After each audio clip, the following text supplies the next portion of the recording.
So I wanted, before we get started, to let everyone know that I have a new podcast out, and it's called Meditations. If you like the Meditations segment of this current podcast, you'll like the Meditations podcast. It's nothing but 20 minutes of meditative sounds. And now, on with the podcast. Americans love scenery. We want to see it all, from one coast to the next, Mount Rushmore down to the Everglades. So hop into a Chevy Malibu and take the scenic route. It's the car you knew America could build.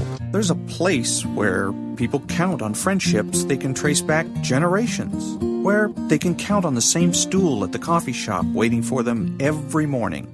This place is called Glen Ellen, and you can find it in every bottle of Glen Ellen wine. This is craft brewed Herman Joseph's, the smoothest, easiest drinking specialty beer in the entire solar system.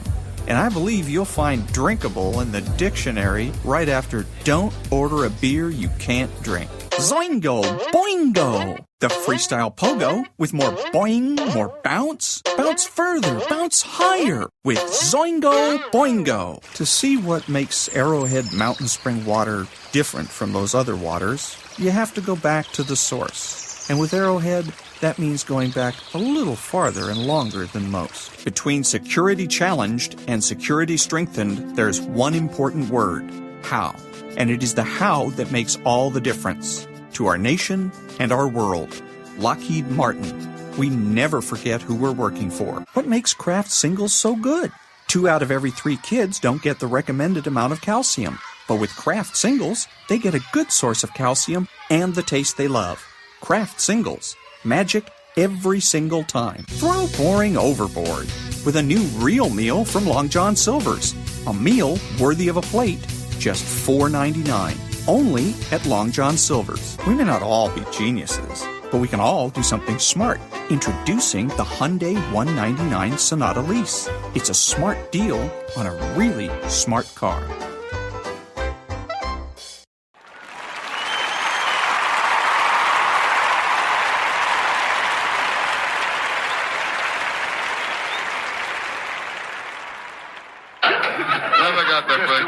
Pressure going for me, Johnny. A lot of pressure going for me. I'll tell you, it's a lot of pressure.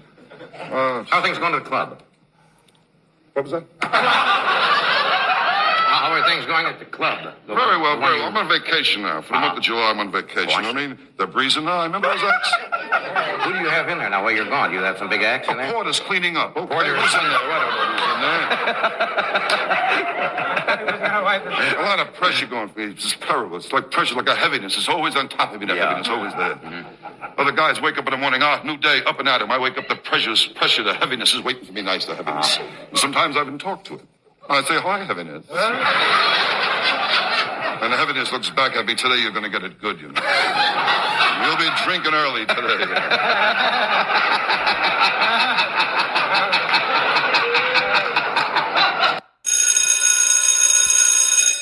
Good morning. It's Friday, Parenting Friday, August the 15th, and this is The True Conservative. Welcome to all the butchers, bakers, and candlestick makers out there. I'm Ron, your host, and the only true conservative in the United States today. So today, after the Serenity Prayer and the patriotic song of the day, we will have Varney and Company, motivation, meditation, and the collapse of parenting. All that and more when I get back.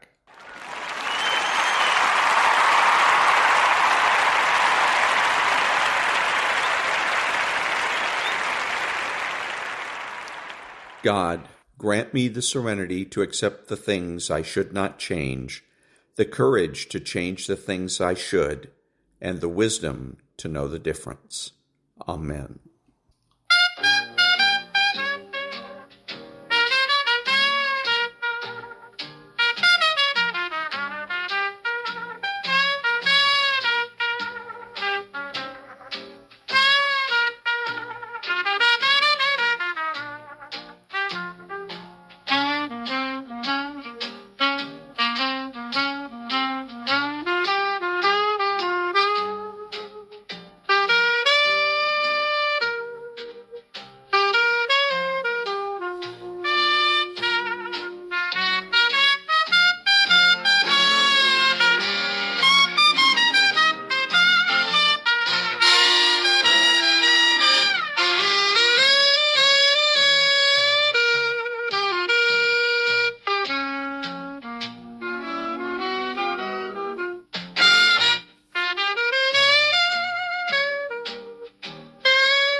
Thank you. Now, Varney and Company with Ashley Webster. Take it away. Thank you, Maria. Good morning to you. Good morning, everyone. I'm Ashley Webster, indeed, in for Stu Varney today. Let's get right to it. The president is on his way to Alaska for a summit with Vladimir Putin, and Trump says it's going to be a good meeting, but says the more important gathering will be the second meeting to include Ukraine's Zelensky and possibly, he says, some EU leaders. He also added that Putin would face economically severe consequences if he isn't interested in a deal. We shall find out. The Russian leader, meantime, is praising Trump's sincere peace efforts, as he puts it. Could that signal a possible U.S. nuclear deal? We'll get into that and so much more. Meanwhile, retail sales are up as expected, up 0.5% in July, 3.9% in the last 12 months, exactly as we had predicted. What's that doing to the markets? Well, let's take a look at the futures. The Dow up 264 points, the S&P up slightly, the Nasdaq down slightly. Let's take a look at Intel, if we can. The stock has been surging on reports that the administration is considering taking a stake in the struggling chip maker. That stock, as you can see, has come back a little bit, but still up nearly 4%. Let's take a look at the Treasury yields, beginning with the 10-year, essentially flat, exactly flat, 4.28%. Take a look at the 2-year. We like to compare those, and the 2-year also flat at 3.72%. Take a look at Bitcoin. It has been surging, came back, and is now just slightly higher at 118,794. What about the price of oil? What is a gallon of crude costing? Well, it's down a little bit at $63.06. All right, on the show today, Texas Democrats say they are prepared to return to the state after a 2-week absence. We'll see. In D.C., the police chief says officers are now allowed to notify ICE of people not in custody. That's a big change. Gavin Newsom unveiling California's redistricting plans to counter that same effort in Texas, even though polls show that the majority of Californians disagree with Newsom's actions. Plus, you know it, bull riding on the Fox News Plaza. You heard that right. It's all part of the brand new season of Last Cowboy Standing on Fox Nation. We really do cover it all. It is Friday, August the 15th, 2025. And that was what's supposed to be Varney and Company, but he's been gone all week, and with any luck, he'll just simply retire, and we can get somebody better. Nonprofit news now. Back in a minute.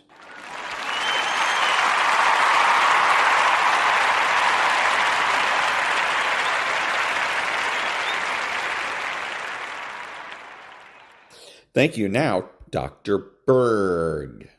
Foods that put you at risk if you're over 50 years old. I also want to extend this to things that you could be drinking. As we age, our bodies become more vulnerable to certain things. The older you get, the healthier you should eat. Let's start with number 1, water. I want to show you something. I just tested my water. I want to show you what I found. There is one chemical called perfluorooctanoic acid. That's a forever chemical, widely used to make products more resistant to water and grease. This chemical has been used in nonstick cookware, cosmetics, and cleaning products. The level of this chemical in my water supply exceeds the acceptable level by 98,650%. Literally, I'm poisoning myself by drinking the water. What is my concern about that chemical? Cancer, liver problems, kidney problems. When my grandkids come to the house, exposing them to this water. In the water system, you have forever chemicals that just don't break down. For 1,000 years, you have plastics. Most of the plastic in your body is accumulated in your brain, which can affect your cognitive function and keep your brain inflamed. The solution to that is to find a good filter. You want to get a filter that filters out forever chemicals. As you age, your liver has less ability to detoxify things. Your kidneys can't get rid of things like you used to when you're 18 years old. The next thing I want to talk about is anything that you eat that depletes you of zinc. Zinc is really important to have enough of when you get older. Zinc supports testosterone, which tanks as you get older in men and women. Testosterone is not just about libido. It's about your muscle mass, your thymus, which is above the heart that controls your immune system. Zinc is involved in making hydrochloric acid.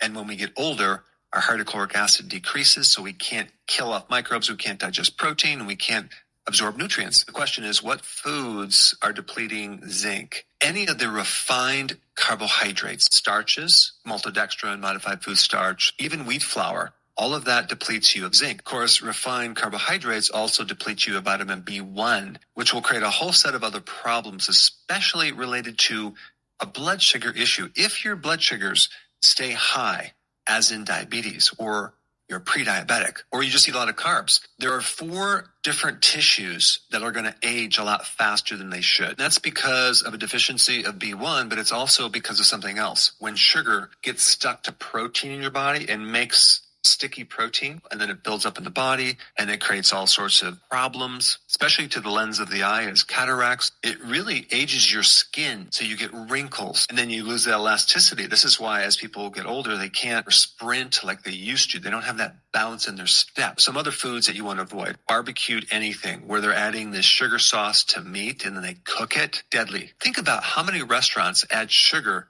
to meat, or even sugar to fat, deep fried donut or a deep fried French fry. This is going to really age you. It also affects the cognitive function as well as the mood.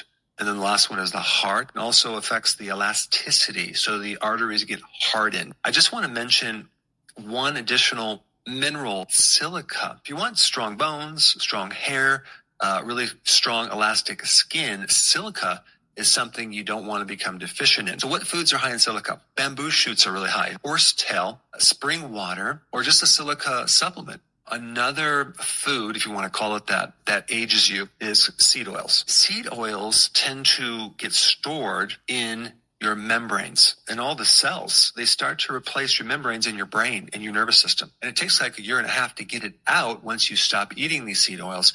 But you don't want these industrial, refined, rancid fats being stored in your membranes. They create inflammation of your brain. It's in all the deep fried foods. It's in a lot of the junk foods. But do not cook with it. Use butter, tallow, lard, or olive oil. And consume a lot of fish oil to replace that lower quality fat in your brain and your nervous system. The next food I'm going to tell you to avoid is the refined soy products, especially the soy protein isolates. It's in a lot of protein bars. It's very refined, but it's not that clean, because we don't know this for sure, but there's reports that there's residue of hexane, because in order to make that, you have to use a solvent, and you don't want to be consuming such a refined, unnatural protein. When I was in practice, a lot of people were doing ideal protein. I noticed when they lost weight, they also looked really old and unhealthy and dried out. Their hair was bad and brittle and breaking. Their skin looked older.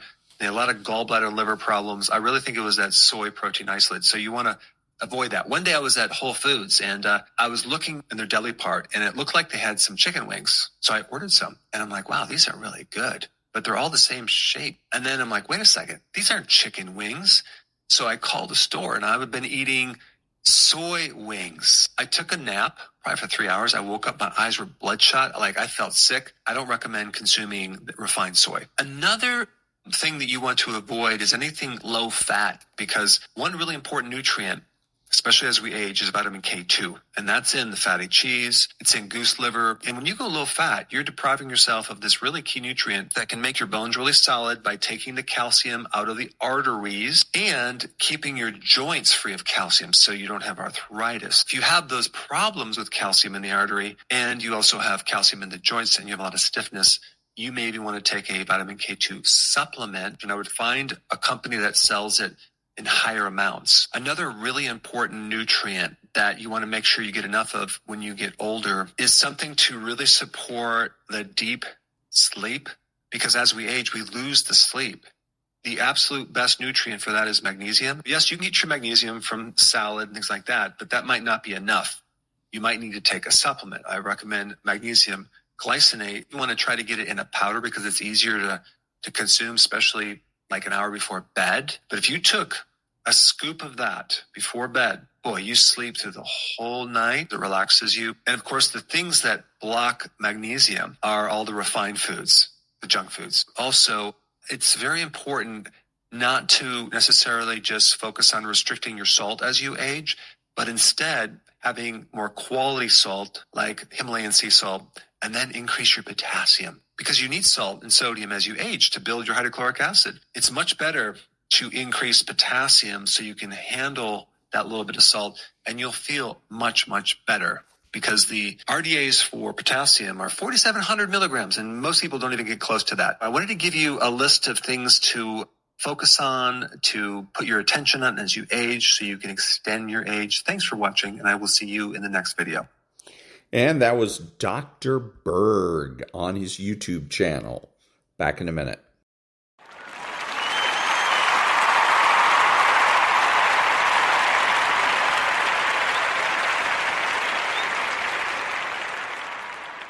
Thank you. And now, Jordan Peterson.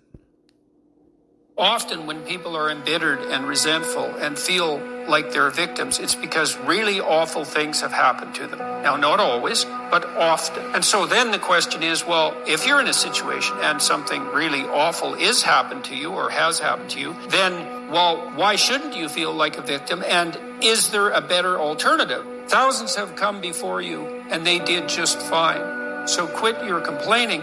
And it's not because you have nothing to complain about. That's not the case. It's that that's not the right approach. The fact is, and this is such an optimistic fact, as well as a judgment in some sense, the fact is that if someone else can do it, so can you. And that's something, right? If you're reading about the great heroes in history, people who are in these terrible situations, and you see someone rise to the occasion, and then you can say, well, that was a person who did that, and I'm a person, and so maybe I have that capacity too, even though I don't know how to approach it. Often when... And that was Jordan Peterson. Back in a minute.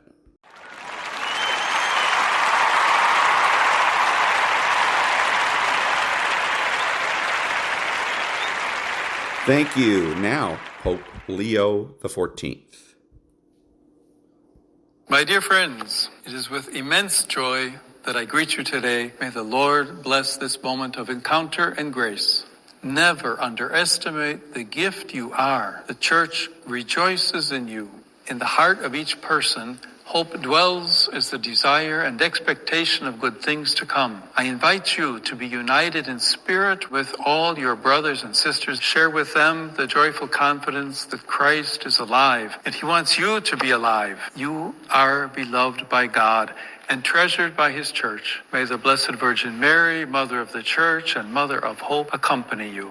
And may the blessing of Almighty God, the Father and the Son and the Holy Spirit come down upon all of you and remain with you forever. And that was Pope Leo XIV. Back in a minute.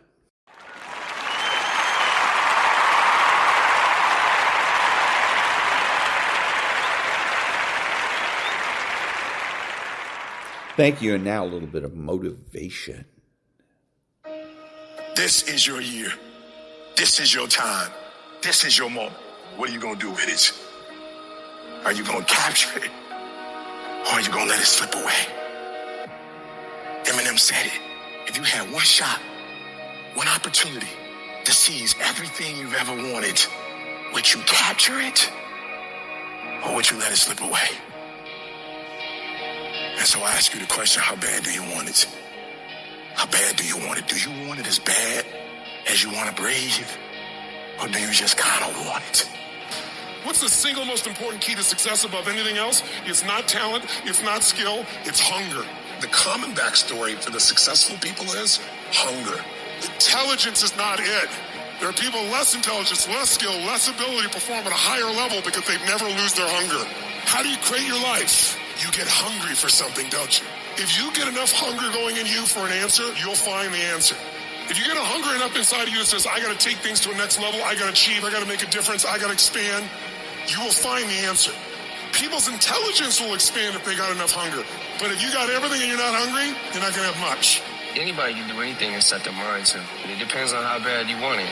And if you want it as bad as you want to breathe, nobody can stop you. Personal power means the ability to take action, to follow through, to take the steps that are necessary to take an idea and translate it into reality. And it's the number one tool that most people in life never exercise, and the gift that every one of us has right now and at any moment in our life.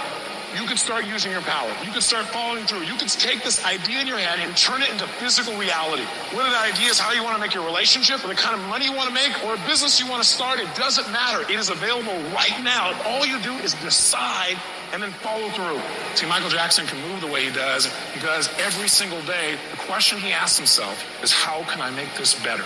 Where focus goes, energy flows. What are you going to focus on? Because whatever you focus on, you feel and you move towards.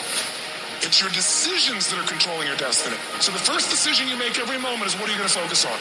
You want to change your life? Make a new choice. You want to change your income? You can go to 1 million classes on making more money. Until you make a shift into what is a must for you, you won't. When you do, you'll find the way. Concentration of power says this. If you focus on something every single day and you ask yourself, how can I improve it? And you demand from yourself that somehow it has to get better, you will master that area of focus. I don't care what it is. And if you don't have what you want, stop telling yourself the story because you don't have the money over time. That's bullshit. It's because you haven't committed yourself where you would burn your boats. If you want to take the fucking island, burn your fucking boats, and you will take the island, because people, when they're going to either die or succeed, tend to succeed. The power to hold on in spite of everything, the power to endure, the hunger, the ability to face defeat again and again without giving up. When you're hungry, you don't care about the facts. You don't care about the odds. This is a winner's quality. You have that quality within you. The people that are running at their dreams are the people that are hungry, that know if it's going to happen, it's up to them. They know they're going to have hard times. They keep on running because they're saying within themselves, I'm the one. No matter how bad it is or how bad it gets, I'm going to make it. Commitment. It means taking a stand for you. Commit means to carry into action deliberately. Commit means to make it happen no matter what. See, when you make a commitment, I'm going to become wealthy. When you make it important, when you decide I'm going to do it no matter what, life changes for you. See, most people don't keep their commitments to their commitments. That's why they lead lives of misery, lives of unhappiness. Whatever commitment that you make, keep your commitment to your commitment, no matter what. If it's hard, then do it hard.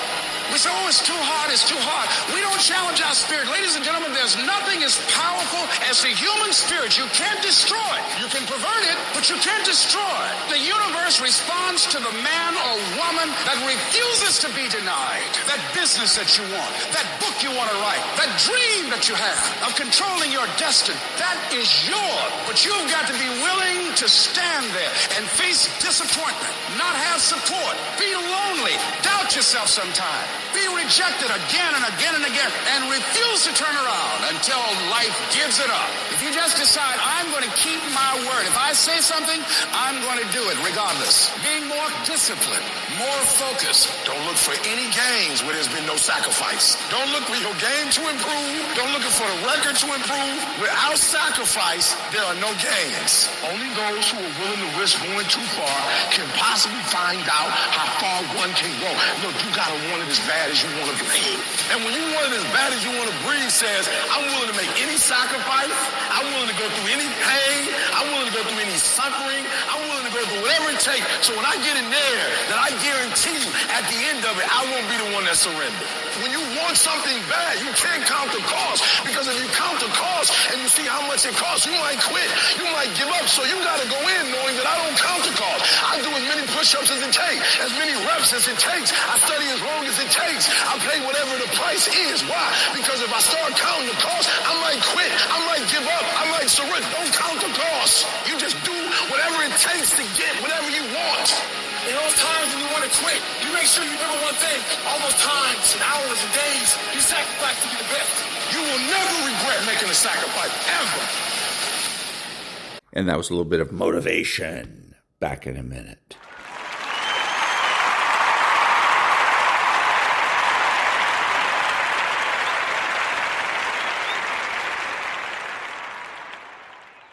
Thank you. And now a little bit of meditation. Welcome to this 5-minute gratitude meditation. In the next few minutes, we will open our hearts, calm our minds, and awaken a deep sense of appreciation for life.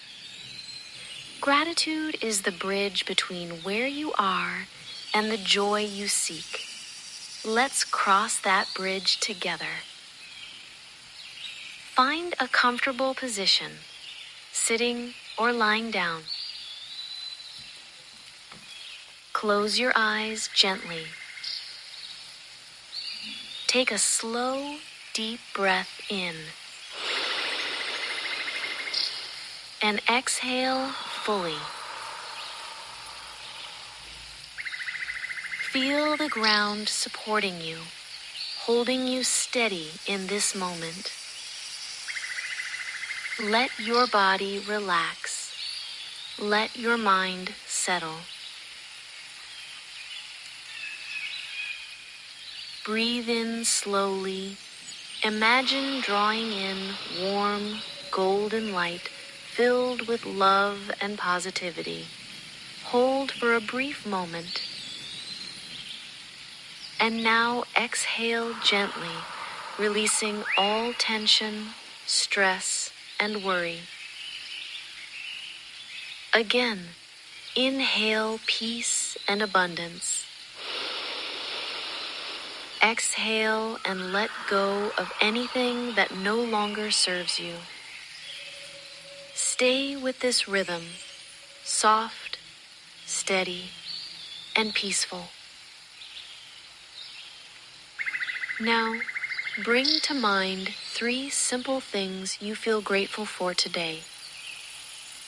It might be your health, someone you love, the beauty of nature, or a moment of kindness.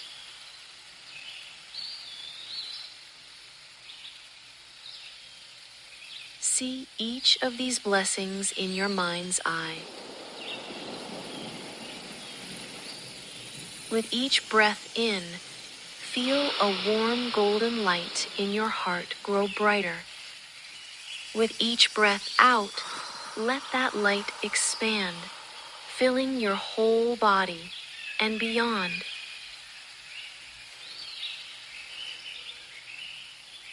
Let gratitude flow through every cell, every thought, every feeling.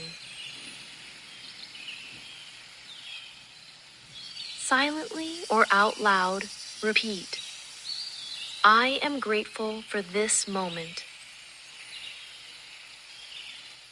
My heart is open to abundance. Gratitude fills me with peace and joy.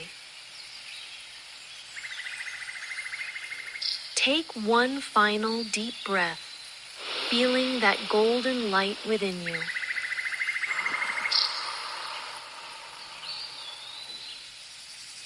Carry this gratitude with you into the rest of your day, allowing it to guide your thoughts, your words, and your actions.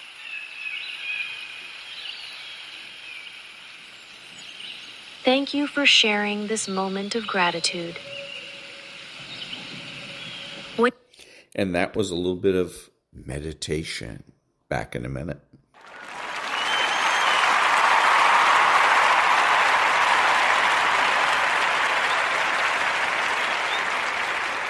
Thank you. Now an article from Real Clear Politics and Compact. The University of Chicago is in crisis. Under extraordinary financial strain, it has diminished its faculty-student ratio and hired hundreds of lecturers, teachers whom it pays little and whom it does not expect to do research. It has deliberately driven down the percentage of undergraduate tuition that it devotes to actually teaching undergraduates. This summer, it proposed to merge departments, send some students online, or perhaps put them on buses, to study at other institutions and teach some language via ChatGPT. It is freezing budgets, closing academic units, slashing doctoral education, and contemplating the use of restricted endowment payouts to support functions not covered in the gift agreements. The effects of these changes and a further expansion of the undergraduate population already in the works with no expansion of faculty will be dire. Fewer subjects will be taught, classes will be larger, students will have less contact with faculty, more teaching will be done by people with no formal contact with research. It's tempting to ascribe this betrayal of implied contract with students, parents, and donors to the pressure that the Trump administration is placing on higher education. If this were, in fact, what is happening, the university's actions would be lamentable but necessary. But that would be false. The effect of the administration's moves on university operations, in Chicago's case, is likely to be small. The true problem is the debased ideals of the university's leadership and the extraordinary debt it has taken on in pursuit of them. The university's trustees and leaders view it preeminently as a tax-free technology incubator, and its debt load is so great that it's abandoning ideals it once held dear in order to sustain that goal. We are simply choosing not to be a university. The story of the University of Chicago is in one sense unique. No peer institution has borrowed so much in relation to its assets. None spends remotely as large a percentage of tuition on servicing debt. Despite gifts and the surge in the stock market, the university's endowment has actually shrunk under its current president from 2021 to 2024 because it's been liquidating assets to mask the size of its deficits. But its story also distills forces and trends in American higher education that are corroding ideals and wasting money throughout the land. America's leading research institutions distinguish themselves both in their commitment to extraordinary ideal, namely the creation and questioning of new knowledge in every field that touches on human existence, and in their commitment to integrating persons at every stage of learning into this process. One way Chicago and all research universities actualize these ideals is by placing undergraduate students in the classroom with faculty who perform research. Students at these universities learn from people who exist at the cutting edge of what we know. In 2009 strategic plan, Robert J. Zimmer, the then president of the University of Chicago, confessed to the university's trustees that the faculty-student ratio was lower in 2009 than it had been in 1972. This decline, Zimmer averred, threatened our core ethos as a university that places a premium on rigorous inquiry. And yet, after a brief amelioration, the faculty-student ratio at the University of Chicago has gotten worse nearly every year from 2011 to 2024, for the simple reason that the University of Chicago placed itself so deeply in debt, it could conceive no other way out. There were plenty of ways out. This has not been an accident. In 2016 and 2017, the university was running deficits so large it held a fire sale of university buildings and expanded its undergraduate population again in order to draw in more tuition. But the university did not intend to give students after 2017 the same education that students had received in the past. Instead, the then provost of the University of Chicago, Daniel Diermeyer, now Chancellor of Vanderbilt University, told the university's trustees that if one held the numbers of tenure stream faculty constant, the marginal cost of adding these students would be fairly minimal. He estimated that increased cost at 10 to 20%. In other words, if we deliberately changed the way we teach but did not tell students we're doing this, we could skim off at worst 80% of their tuition for purposes other than their education, and ideally as much as 90%. The reason today's Dean of Humanities wants to send students to other universities to learn subjects that she would like to cancel or use ChatGPT to teach subjects tomorrow that humans teach today is to drive the marginal cost of teaching students from 20% of the tuition down to 10%. Future applicants should know that the university plans a further expansion from around 7,400 students to 9,000, and has simultaneously announced an intent to hold the number of research faculty constant. Perhaps we can drive the cost of educating students below 10%. Perhaps that is what the president, provost, and dean of humanities mean when they say that we need to position ourselves as leaders in the field. If the history of debased ideals and betrayal of implied contracts at the University of Chicago does not commence with Donald Trump, when does it begin? What are its causes? I focus on the two most important ones: the Bayh-Dole Act of 1980 and the stunning change which commenced largely in the same era in which America began to conceive of education as a private, personal good to be measured solely in terms of increase in lifetime earnings. The Bayh-Dole Act provided for the private licensing of discoveries made during federally funded research. It was motivated by a concern that discoveries made in the preceding decades had not been fully exploited because the lack of opportunity for private gain deprived the system of incentive for development. In all fairness, it should probably be said that the Bayh-Dole Act achieved in some narrow sense what it intended. But the Bayh-Dole Act has also fundamentally corroded policymaking at universities. Within perhaps a decade of the act, universities have begun all to pursue each latest fashion in applied science, hoping to score a windfall via licensing that would pay for all. For one thing, building facilities and competing to hire the same experts in order to do the same projects at the same time as one's peers is incredibly expensive. The University of Chicago has now borrowed $6.3 billion, more than 70% of the value of its endowment. But universities are nonprofits are fundamentally not suited to competition of this kind. If one plots the trajectory of spending on computer science at the University of Chicago in the decade leading up to 2011, and then counts up the additional spending on materials, buildings, material, and operational costs through 2024, the total comes to hundreds of millions of dollars. But it's worse than that. For one thing, the employment model of the research university requires that the best researchers receive contracts effectively for life. And for another, in the process of seeking to maximize its gain from technology discovered in the labs, the University of Chicago now does more than participate in licensing. And more seriously, where does the money come from? Is the university driving down what it spends to educate its own students so that it can use unrestricted funds to invest in startups? Spending as little tuition as possible on educating students and instead investing in startups. This is why I say the University of Chicago's leadership and trustees run it as a tax-free technology incubator. And that was an article from the Real Clear Politics. Back in a minute.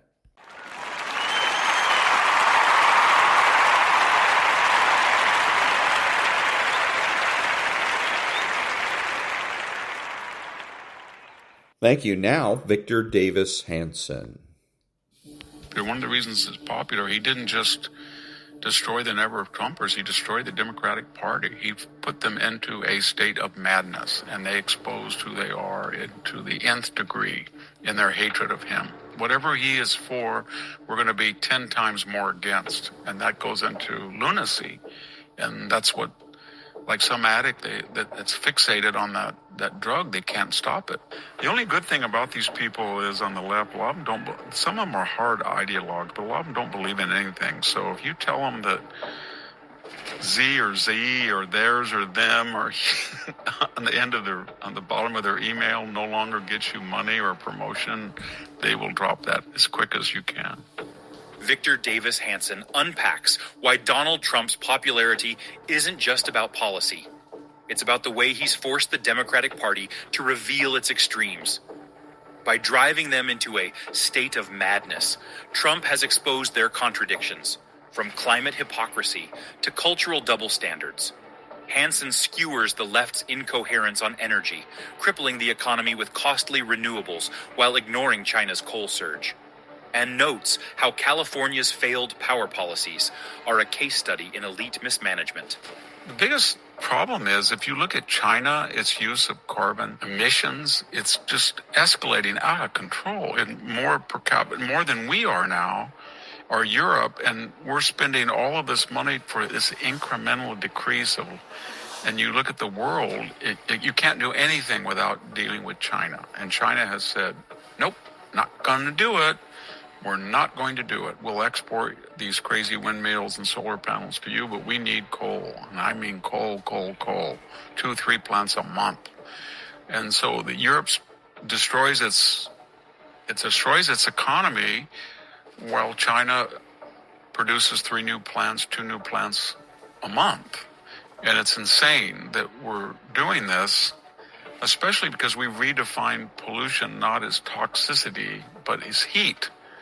So we can burn 99.9% natural gas without toxic fumes or residuals, and yet because it produces heat, it's somehow evil.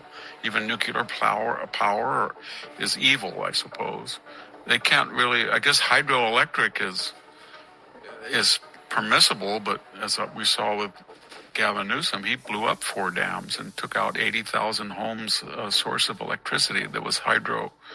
So they're incoherent, and people are sick of them. And because we live in California, and because these lunatics have been in control of our energy policy, what did they give us? They gave us 1/4 of all state residents cannot pay their Southern California Edison, but the predominant power company, PG&E, Pacific Gas and Electric, they cannot pay their power bills, or they won't pay, and they can't have their power cut off if they don't.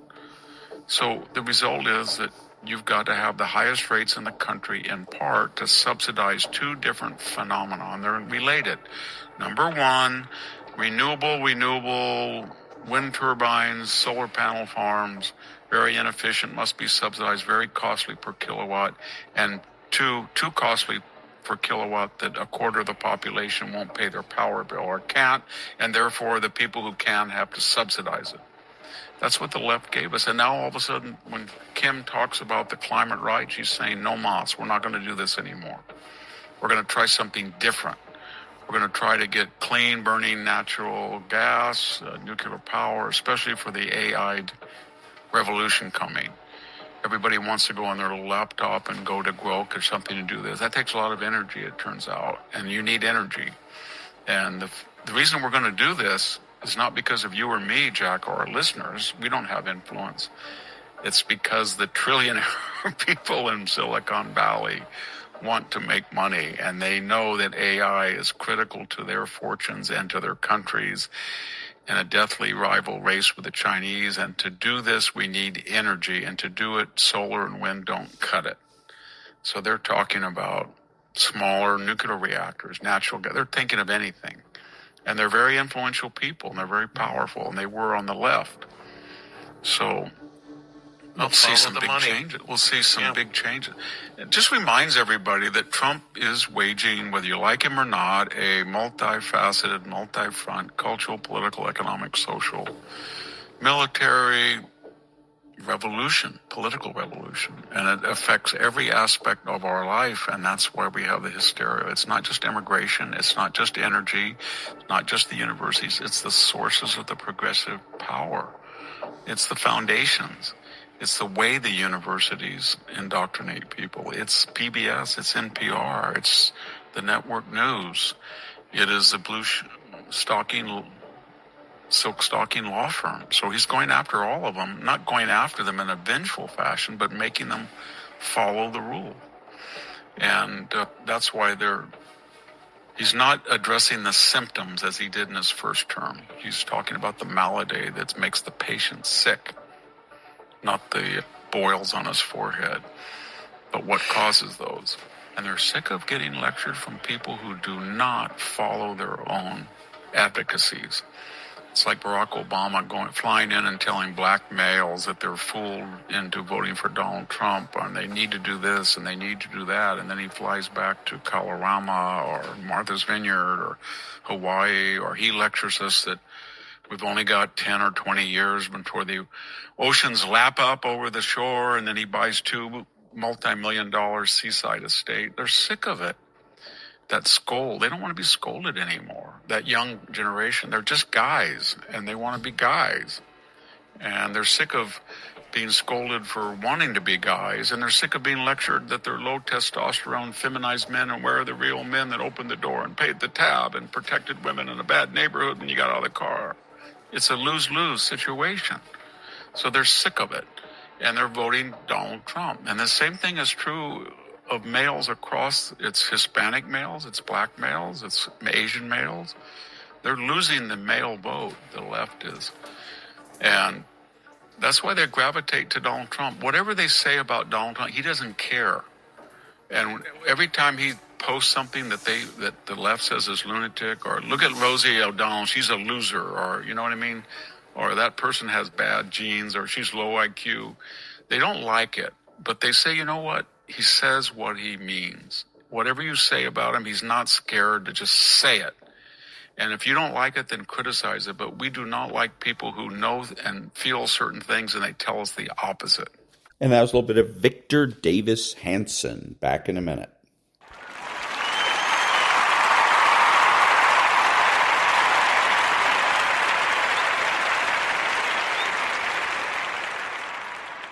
Thank you. And now from a book that's called Good Inside. What's the opposite of understanding? For this argument's sake, it's convincing. Convincing is the attempt to prove a singular reality, to prove that only one thing is true. Convincing is an attempt to be right, and as a result make the other person wrong. It rests on the assumption that there's only one correct viewpoint. And then my question is this supposed to be convincing? Further, convincing has one goal in mind, being right. And here's the unfortunate consequence of being right. The other person feels unseen and unheard, at which point most people become infuriated and combative, because it feels as if the other person does not accept your realness or worth. Feeling unseen and unheard makes connection impossible. Understanding two things are true and convincing one thing is true are diametrically opposed ways of approaching other people, so a powerful first step in any interaction is to notice which mode you're in. When you're in one thing is true mode, you're judgmental of and reactive to someone else's experience because it feels like an assault on your own truth. As a result, you will seek to prove your own point of view, which in turn makes the other person defensive because they need to uphold the realness of their experience. In one thing is true mode, exchanges escalate quickly. Each person thinks they're arguing about the content of the conversation when in fact they're trying to defend that they are a real, worthy person with a real, truthful experience. And again, is this convincing? Back in a minute.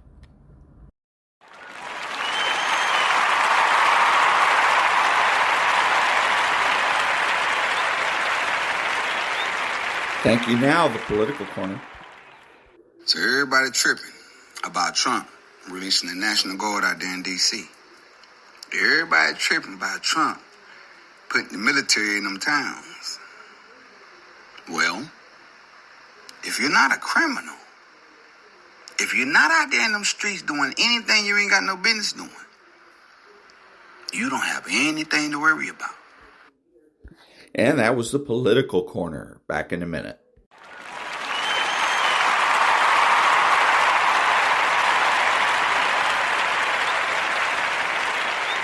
Thank you. And now, what does the phrase, if you're explaining you're losing, mean in debates? This was said by Ronald Reagan, speaking of political campaigns. From the perspective of your audience, if you have to explain yourself, you come off looking desperate to convince. As a consequence, you lose the high ground. From a more philosophical perspective, when you have a clear conscience and strong conviction towards the positions you take, your values, truth, and direction, you don't need the opinions or consent of others. As a consequence, you don't need to explain yourself. However, if you yourself are not convinced of the validity and truth of your position, or you can't fully justify your choices, then you continue to expel words in an attempt to create the illusion of certainty. Back in a minute.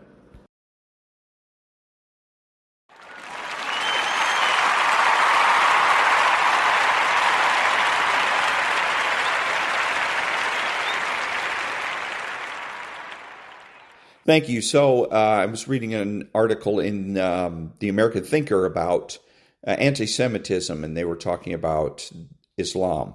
And so, again, the reason that Islam is preferred by the left in this country as opposed to, say, Christianity or Judaism is because Islam has more revolutionary potential. As a matter of fact, compared to, on a scale of 0 to 10, Islam has a 10 on the revolutionary scale, whereas Israel has a zero. Israel's a nice, peaceful country, but it has no revolutionary potential. It is of absolutely no use to the left. And the left looks at everybody and everything in terms of utility.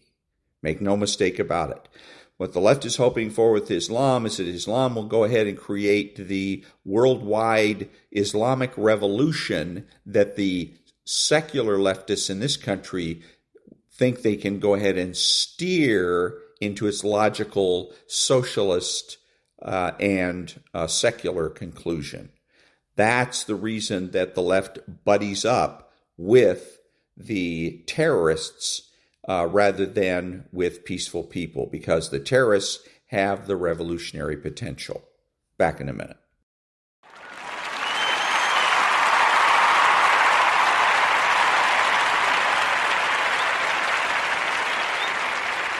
Thank you. Now the preamble to the Declaration of Independence. We hold these truths to be self-evident, that all men are created equal, that they are endowed by their Creator with certain unalienable rights, that among these are life, liberty, and the pursuit of happiness, that to secure these rights, governments are instituted among men, deriving their just powers from the consent of the governed, that whenever any form of government becomes destructive of these ends, it is the right of the people to alter or to abolish it, and to institute new government, laying its foundation on such principles and organizing its powers in such form as to them shall seem most likely to affect their safety and happiness. Back in a minute.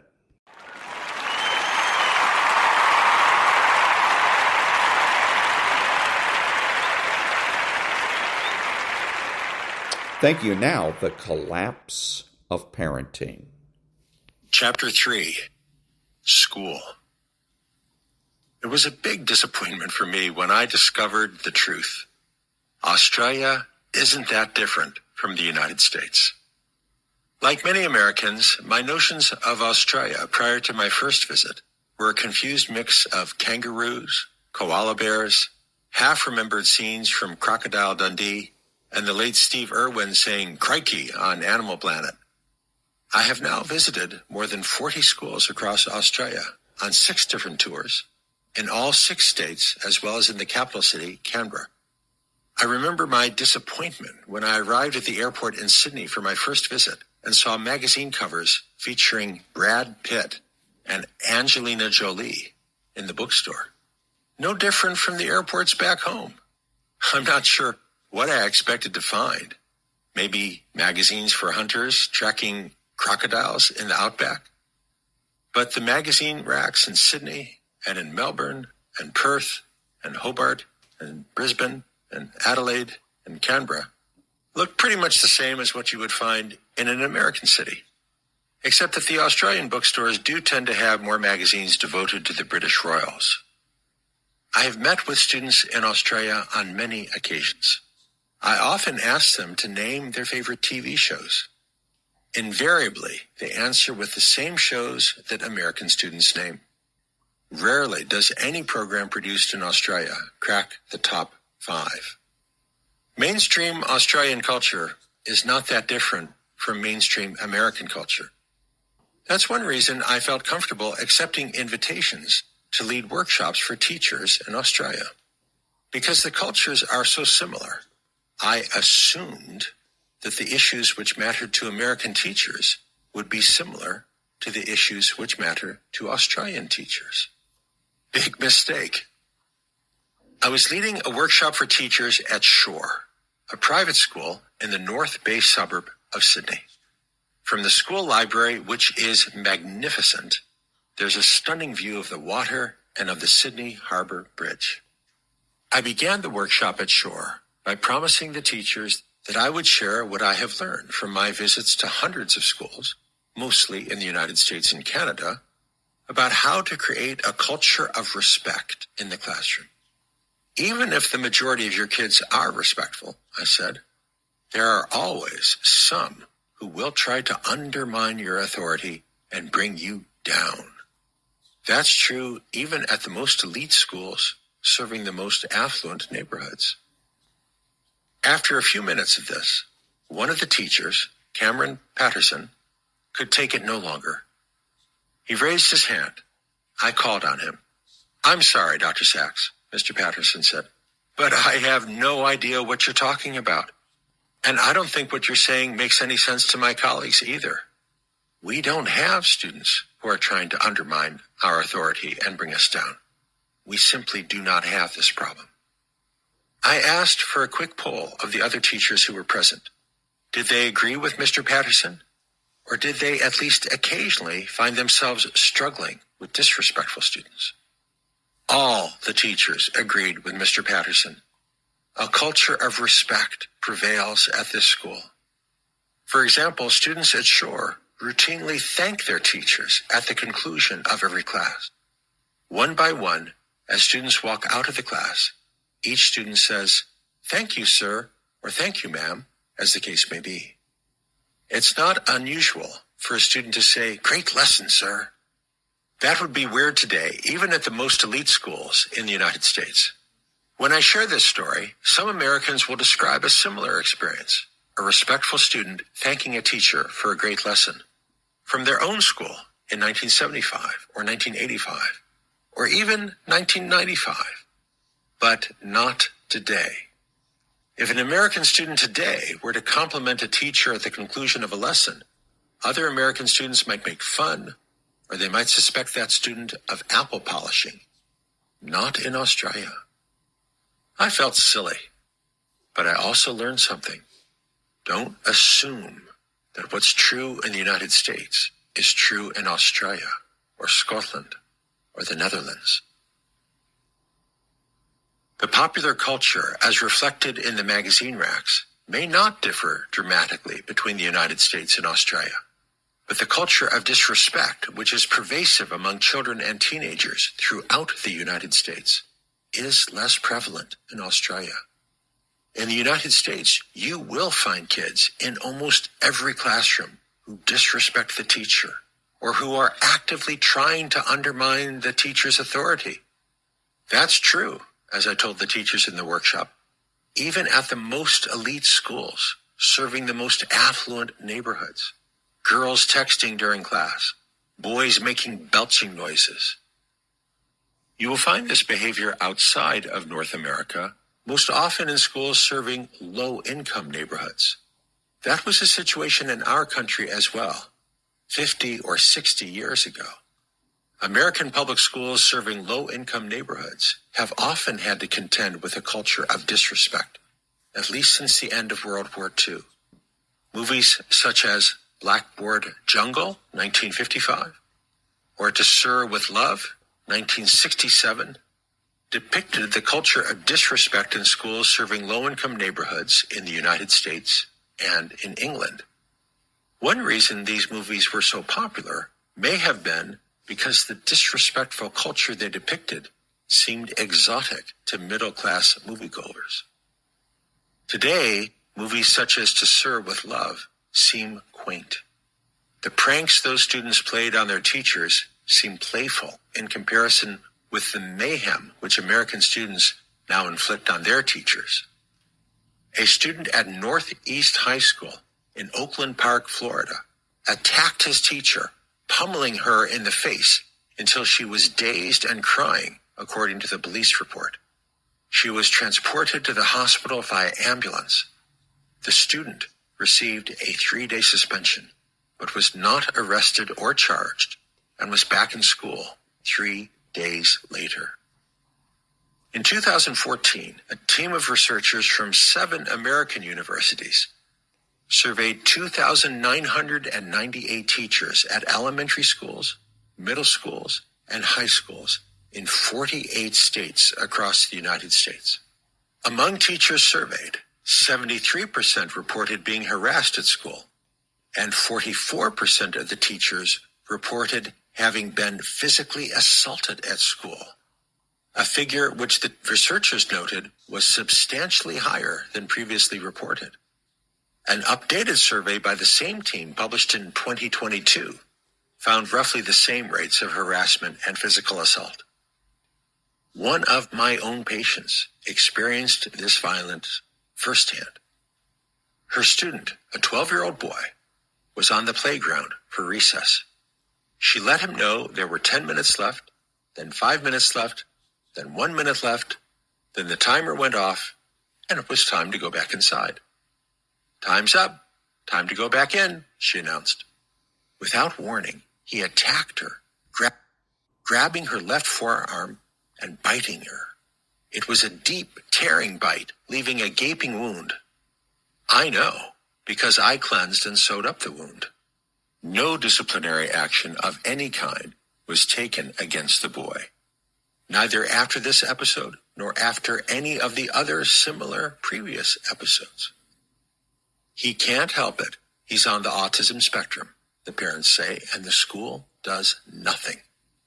In a later email, the teacher told me his parents are unwilling or unable to implement any of the behavioral strategies I outlined. This teacher is not even persuaded that this boy is truly on the autism spectrum. She thinks he's just a violent and aggressive boy who enjoys inflicting pain on others. There is and always has been a small minority of boys and men who enjoy inflicting pain on others.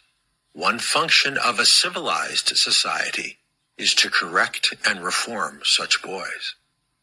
She notes that the diagnosis of autism spectrum was made at a brief office visit with the child's primary care provider, without any confirmation by anyone trained in pediatric psychological assessment, and based primarily on the parents' reports of the boy's violent behavior. The teacher had to return to the school, still instructing the same boy who received no reprimand of any kind for attacking a teacher. I visited an American school serving an affluent neighborhood. The teacher was trying to create a more courteous and orderly atmosphere in the classroom. She explained that she would no longer tolerate students interrupting one another or interrupting her, the teacher. As she was talking, one of the boys in the back of the class belched loudly and then said, "Oh, just shut up." "You see, that's exactly what I'm talking about," said the teacher. "That was an uncalled for interruption. That is rude." "Oh, I'm sorry," the boy said. "Please shut up." Other students, both girls and boys, giggled. Do not confuse insubordination with originality. There's nothing original or creative about an American child or teenager saying "shut up" to an adult. On the contrary, such behavior today merely signifies conformity to the prevailing American culture of disrespect. Nikki Hertzler, a teacher in Nevada with 18 years of classroom experience, emailed me to say, "In the media, you hear that teachers are quitting because of the low pay. I see that as a falsehood. Teachers are quitting because of poorly behaved, disrespectful children. In the past, those children were the exception, and we could deal with one or two. Now at least half the class is disrespectful, and they also see no purpose to being in school, although the United States did much better on the reading assessment than on the math assessment." Did you notice that Poland, which trailed far behind the USA in 2000, has now soared far ahead of us, despite the fact that our per capita spending on education is more than twice what it is in Poland? Many theories have been advanced to explain the drop in academic achievement of American students relative to students elsewhere. In her book, The Smartest Kids in the World and How They Got That Way, American journalist Amanda Ripley made a careful comparison of the United States with Poland, Finland, and South Korea, three countries which widely outperform the United States on the math portion of the PISA exam. Ripley identifies three major factors where she thinks the United States has gone wrong. Overinvestment in technology. Ripley notes that while Poland was investing in teacher training, American schools, especially schools serving affluent neighborhoods, invested in tablet computers, high-tech smartboards, and other wireless gadgets. In my school visits, it's now common to see American teachers passing out wireless clickers to students for instant polling. In South Korea, despite a cultural obsession with digital toys, the classrooms are typically utilitarian and spare, with no digital gadgets. Ripley notes that in Poland, Finland, and South Korea, the board at the front of the classroom is not connected to anything but the wall.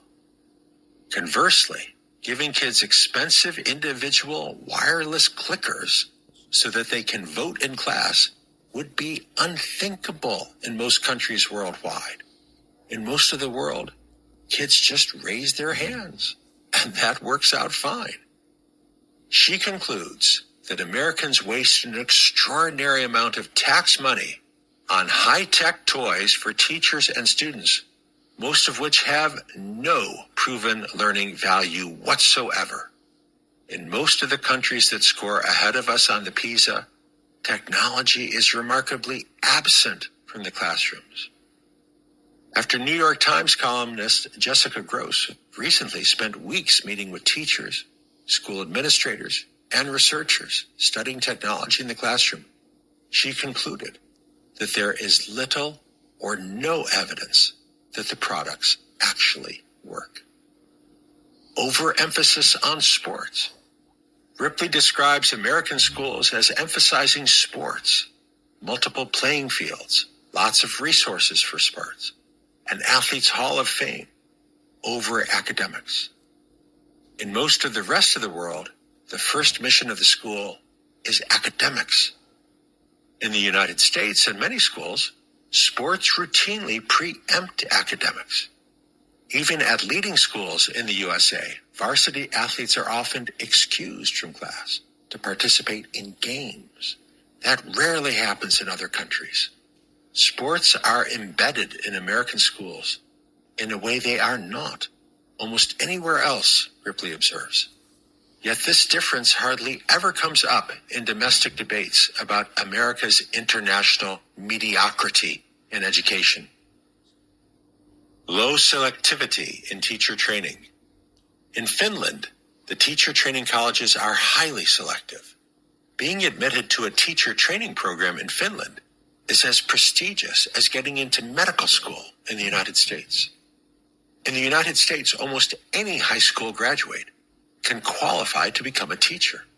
Incredibly, at some U.S. colleges, students have to meet higher academic standards to play football than to become teachers.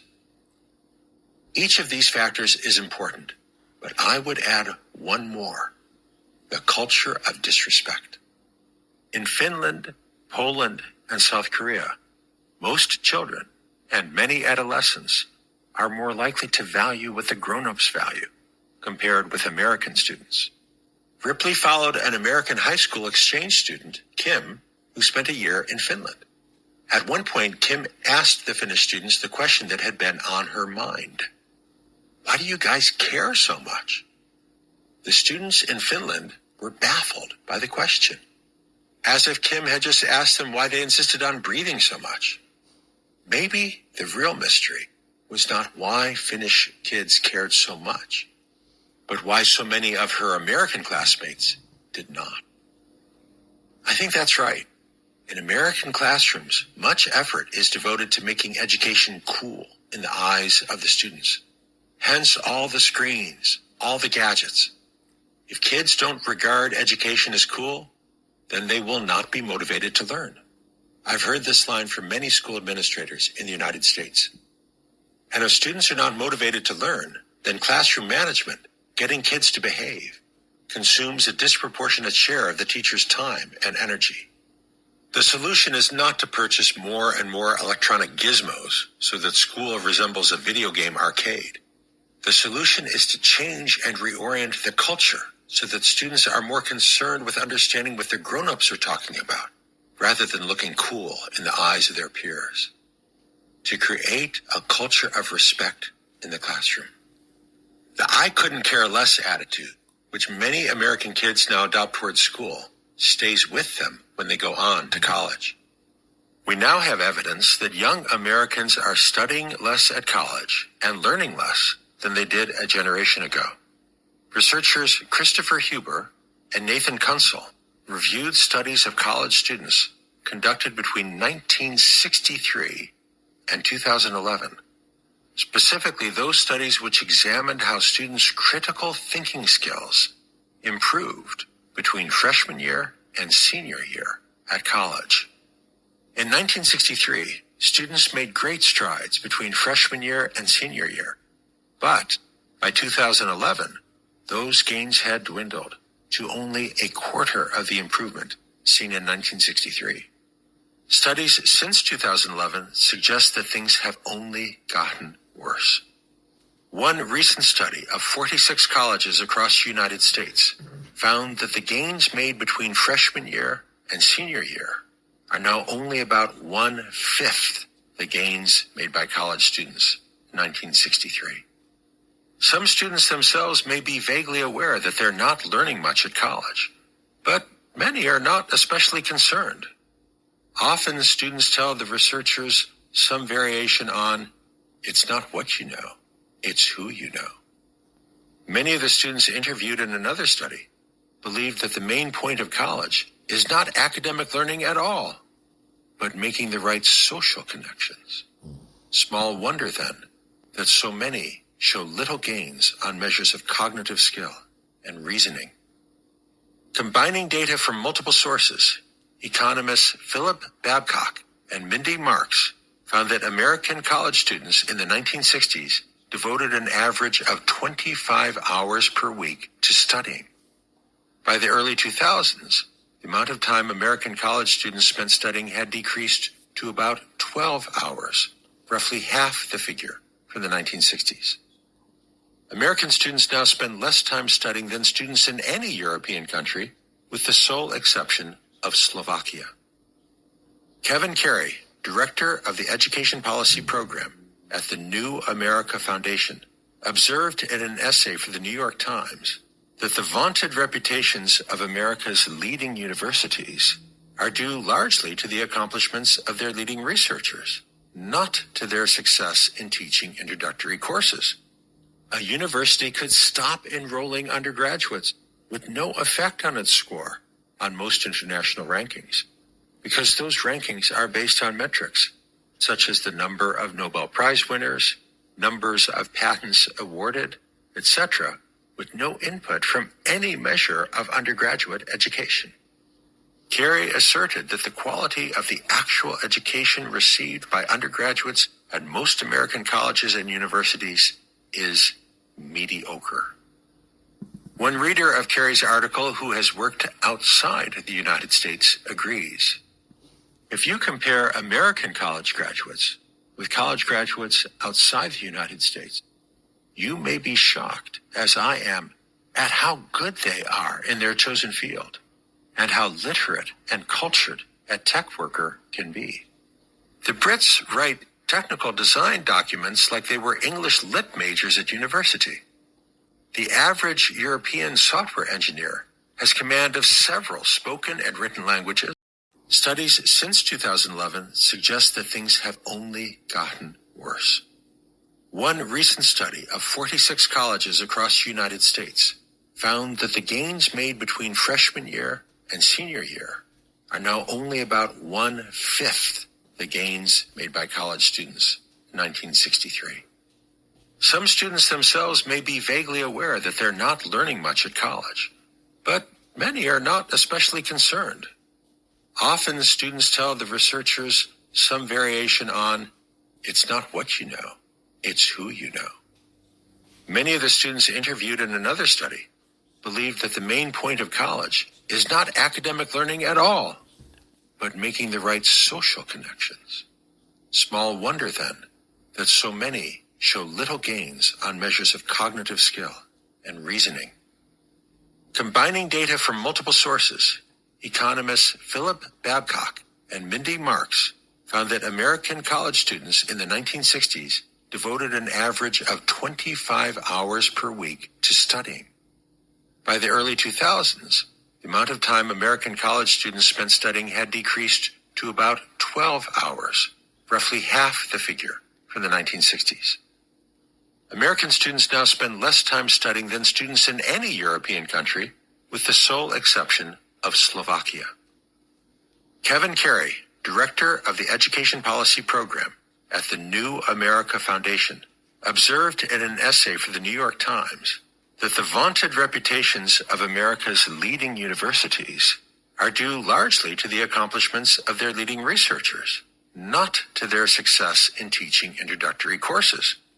A university could stop enrolling undergraduates with no effect on its score on most international rankings, because those rankings are based on metrics such as the number of Nobel Prize winners, numbers of patents awarded, etc., with no input from any measure of undergraduate education.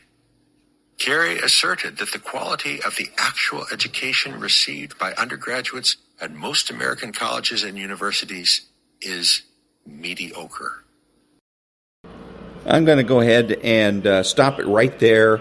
The one thing I did want to say about Dr. Sachs in his book, it's an excellent book, but he has the same, disease that a lot of Republicans have, and that is he has statistics-itis, where he thinks that if he just has enough statistics or the right statistics and the right studies, that he will be able to prevail and make his point. And it just doesn't work. Nobody cares about the statistics. Nobody. Now, fortunately, later on in the book, he has a section where he gives solutions for the parenting problems. So, that was, again, The Collapse of Parenting. Back in a minute.